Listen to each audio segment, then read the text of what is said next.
Today we discuss the ordinance making power of the executive given by the Constitution of India and the balance of power between executive and legislature and how to check the misuse of the ordinance making power. Many a times we have heard in newspapers, we've read in newspapers or we've heard on news channels that an ordinance has been promulgated. Who promulgates ordinances? What is an ordinance? How can it be promulgated?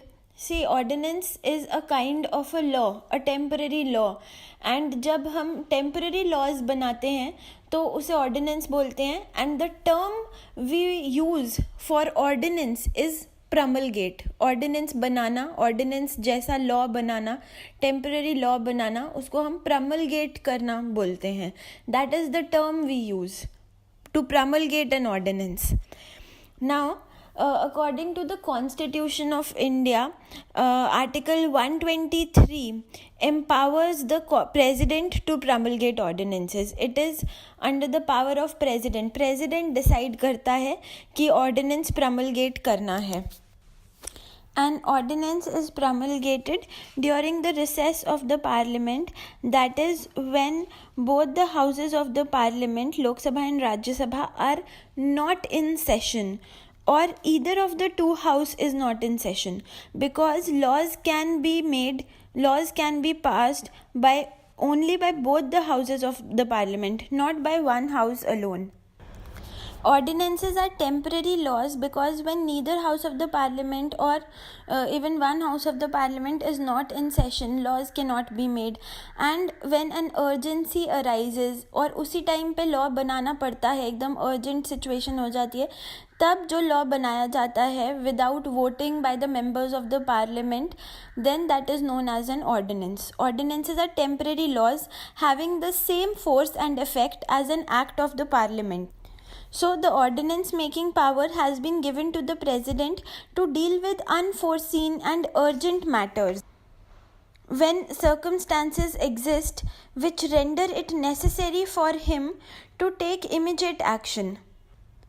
The ordinance making power is necessary since existing law might be deficient to deal with the situation. A situation has arisen जहाँ पे जो existing laws जो already बनी हुई हैं वो उस situation से deal नहीं कर सकती हैं.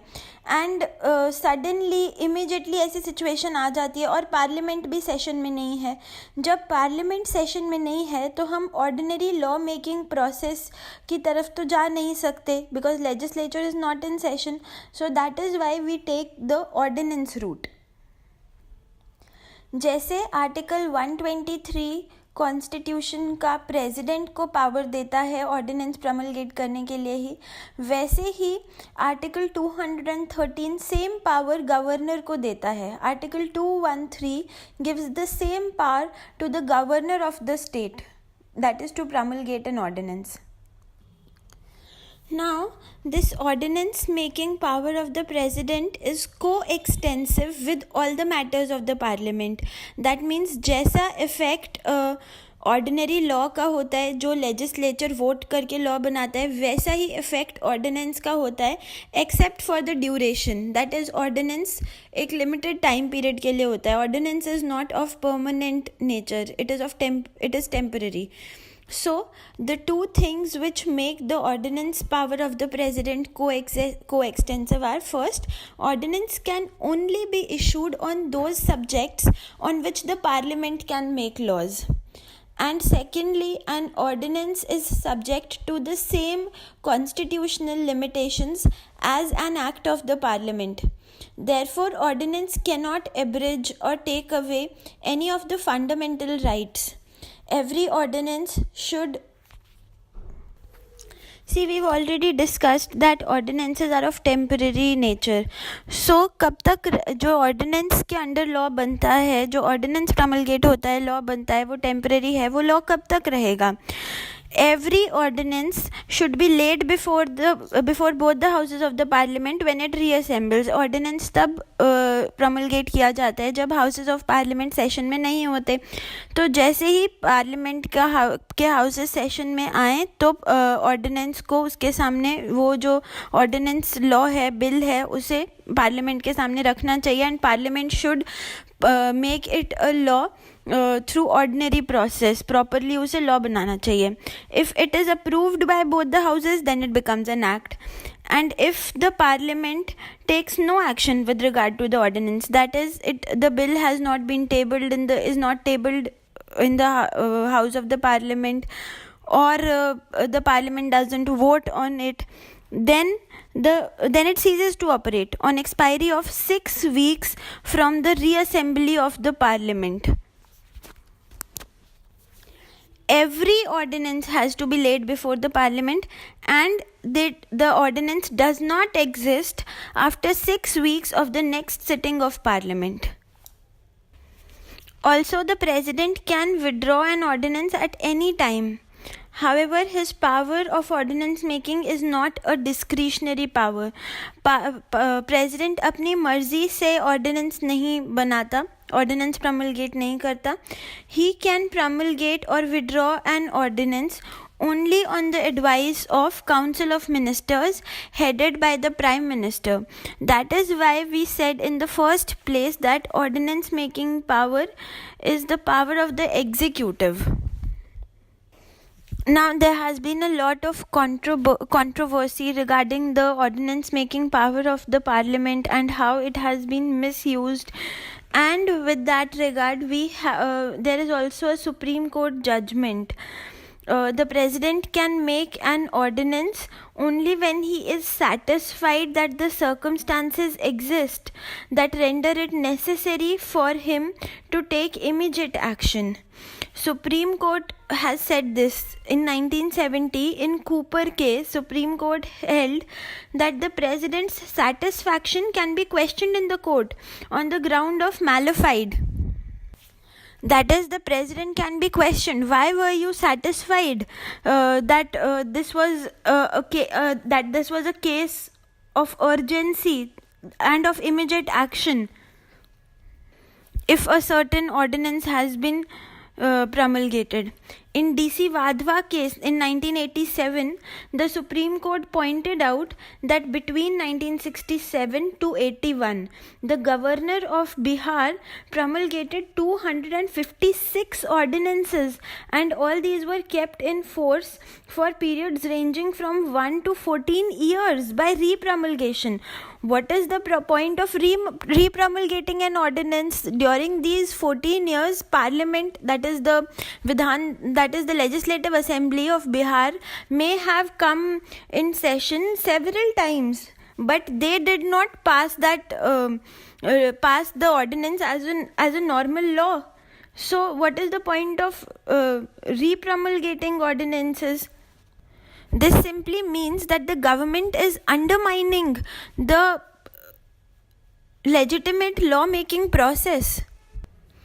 The Supreme Court ruled that successive repromulgation of ordinances with the same text without any attempt to get the bills passed by the Assembly would amount to violation of the Constitution, and the ordinance so repromulgated is liable to be struck down. It held that the exceptional power of law making, that is, this power of ordinance making, is under exceptional circumstances. So, this exceptional power of law making through ordinance cannot be used as a substitute for law making power of the state legislature. State legislature के law making power की जगह ordinance बनाते जाओ. This cannot happen. It is not a substitute.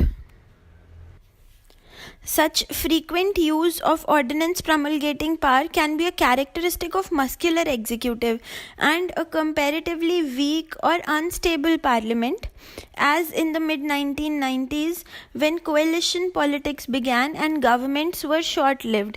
जब coalition politics होती है और government में एक से ज़्यादा political parties government form करती हैं, तो कई बार कंसेंसस नहीं क्रिएट हो पाता. दैट मीन्स सब पार्टीज़ एक इशू पे अग्री नहीं कर रही होती हैं और इसलिए लॉ बनाना मुश्किल हो जाता है. जब सब पार्टीज़ एक ही इशू पे अग्री नहीं करते हैं तो वो वोट नहीं करेंगे पार्लियामेंट में और कोएलिशन गवर्नमेंट है तो लॉ नहीं बनेगा. लेकिन that does not mean that executive और council of ministers go on making ordinances, promulgating ordinances. But unfortunately, from the beginning of independence, the executive has completely disregarded this requirement. Now we move on to the misuse of ordinance making power of the executive. The executive has completely disregarded this requirement of necessity for immediate action. ये जो requirement है कि ज़रूरी है कि आप immediate action लो, इसलिए ordinance promulgate करना पड़ता है. Government has disregarded this. Immediate action की ज़रूरत नहीं है, they just promulgate ordinances. So promulgating more than 41 ordinances in the first Lok Sabha itself, misusing the power given by the constitution. This has actually happened. See, the Constitution of India has already given very wide and vast powers to the executive to act independently of the parliament, such as declaring emergency, setting up administrative authorities, for example, the Pension Fund Regulatory and Development Authority and the Unique Identification Authority of India. So it is imperative that the ordinance making power be suitably restrained. If not completely banned, it should be restrained to create a balance of power between the executive and legislature. Ordinances are only temporary laws and they must be approved by the parliament within 6 weeks of reassembling.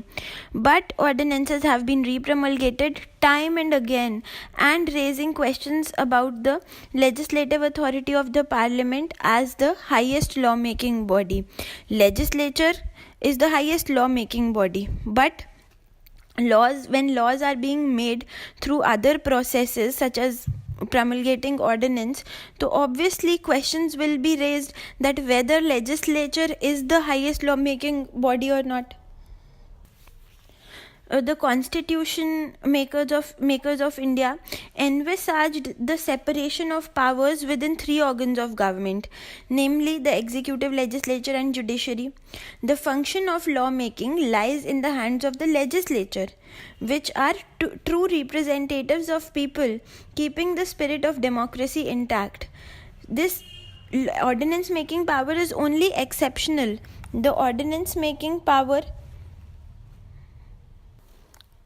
ordinance making power is exceptional and cannot be used as a substitute for the legislative power of the state and central legislature.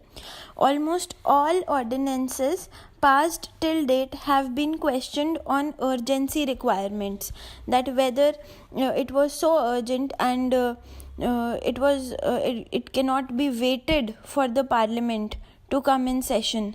Almost all ordinances have been questioned on urgency requirements. For example, Telecom Regulatory Authority of India (TRAI) was created in 1997, first by an ordinance and then by an act of parliament. But creating the Telecom Regulatory Authority of India was not a matter of urgency. Therefore, the ordinance making power of the president, though an imperative provision in the times of urgency, needs to be restrained to avoid misuse. It is necessary to have such a provision, but there should be measures so that it cannot be misused. So this was all about ordinance making power given by the Constitution of India. If you have any doubts regarding this topic, then you can put it in the comments section, or any suggestions, any doubts. I always read your comments and they're most welcome. Thank you.